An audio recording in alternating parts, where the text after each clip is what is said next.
Welcome to The Know. I'm Ashley Jenkins. And I'm Gus Sorola. Welcome back from the winter break. Woo! I mean, if you had one, we did. You may have noticed since we were not doing news and we were doing like roundups of like what was the end of the year and what was the beginning of the year. Because they were all recorded in December. Ooh, that's the end of the year. But yeah, well, like last year, because now it's a new. You know what is confusing? But we're back and we're ready to do news for a whole new year, and it's starting off with some fun stuff. I hope there's news. There might be news, and it might have something to do with your tramp stamp. Because it's about Atari. Get it? Because Atari may be stiffing a developer of an iconic sim franchise. That, at least, is what Frontier Developments, which made Rollercoaster Tycoon 3, is claiming. Frontier says that Atari still owes it back royalties from the 2004 game. A lot of royalties, like $2.2 million, a lot. That is a lot of royalties. The fight is part of a long history of lawsuits over the Rollercoaster Tycoon franchise and an even longer history of developers who say they've gotten screwed by publishers, so this one should be fun. Really, it's par for the course. Yeah, the relationship between Atari and Frontier started in 2003 when Frontier struck a deal with Atari to develop Rollercoaster Tycoon 3 and some other games, according to TMZ, which broke the lawsuit news. TMZ. TMZ? Yeah. Should I have like that big coffee cup and laugh obnoxiously? No, that's just you. Stay out of our world, TMZ. This is your only warning. Yeah, you stick to the entertainment. Although they did also break, I think, the lawsuit between Lindsay Lohan and GTA. So, you know, every now and again they pop their heads up in a weird way. Anyway, then Atari went bankrupt in 2013, and Frontier said they stuck it out with the venerable publisher and amended its contract with Atari. Again, according to TMZ. Atari, though, is back in the black now, and starting last April, Frontier started to think it was getting ripped off, TMZ reported.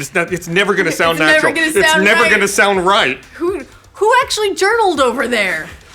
Frontier cited sales stats from an unidentified website that showed it should have gotten $3.3 million in royalties from Atari, but only got $1.1 million. The math checks out. Frontier said it asked for an audit, but Atari said no. You can do that? Yeah, I guess, apparently. Well, not no, but yes. In a statement to Eurogamer, Frontier Chief Operating Officer David Walsh confirmed that Frontier was pursuing a complaint against Atari. It's very polite. Quote, "We have attempted to resolve this issue without legal action since April 2016, Walsh said.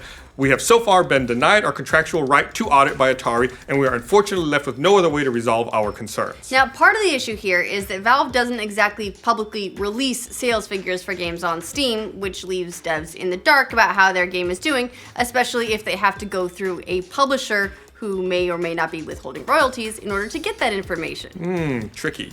While Frontier didn't name the website it got stats from, it's a decent bet that Frontier could be talking about Steam Spy. Yeah, that's the third-party site that's not technically affiliated with Valve in any way, but it takes data from Valve's user profiles and then uses that to extrapolate sales and ownership information for games across the platform. It was developed by blogger and podcaster Sergey Galyonkin, who's compared Steam Spy to something like a political survey in that he's taking a sampling of users and then there's a margin of error in his results. It's not a sales tracking service, Galyonkin said. It's merely a polling service that estimates the number of owners by polling user profiles. It's a bit like an election survey. But again, since Valve doesn't release numbers, it's all educated guesswork, and really Steam Spy is one of the more consistent ones that we have to work with. Yeah, and according to Steam Spy, the platinum version of Rollercoaster Tycoon 3, which was released in 2008, has more than 800,000 owners and over 30,000 players in the last 2 weeks. Of course, this is hardly the first time that a developer has accused a publisher of screwing them out of royalties. Happens all the time. Last year, Descent and its 2 sequels were pulled from GOG because another controversy over royalty payments. Descent's creators said that publisher Interplay owed them tens of thousands of dollars in royalties from Descent 1 and 2, and apparently that dispute still hasn't been ironed out because the Descent games still aren't available on GOG. Yeah. I think I played Descent 1 when I was in high school. Yeah, those games have been around a while. In 2013, 3D Realms sued Gearbox Software over Duke Nukem Forever, with 3D Realms saying it was owed more than $2 million in unpaid royalties. On the bright side, something tells us there won't be any lawsuits with Gearbox or anything over Battleborn's unpaid royalties since you can't sue for what doesn't exist. Also, I think they made it themselves. They did but make it themselves. That's besides the point. I just want to get a little in there. Yeah. Too soon. And in one of the biggest examples of these kinds of lawsuits, a former division president at Rockstar sued parent company Take-Two Interactive Software, saying it owes him more than $150 million in, drumroll? What is it? What could it be? Unpaid royalties. Oh, there it is. Rollercoaster Tycoon is an iconic franchise, no doubt, but it actually has an equally long history of lawsuits all by itself. The franchise dates back to the late 90s when it was developed by creator Chris Sawyer. He created the first 2 games in the series and still owns the IP and trademarks while licensing to Atari the rights to create and market new games. And then back in 2005, Sawyer himself sued Atari, also claiming they hadn't paid him enough royalties. Back then, the series had made about $180 million, $30 million of which went to Sawyer, but he claimed he was still owed about $4.8 million more. That particular lawsuit ended in an undisclosed settlement. And Atari itself sued Sawyer back in 2007, claiming he had worked with Frontier to develop an enhanced version of Rollercoaster Tycoon 3, which it planned to license to a third-party publisher.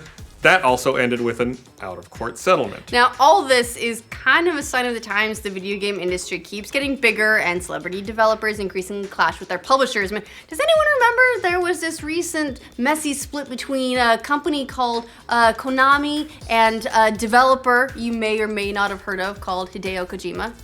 Anyone? Celebrity developers, huh? Anyone? Bueller? I see how TMZ's angling in here. Oh, haha!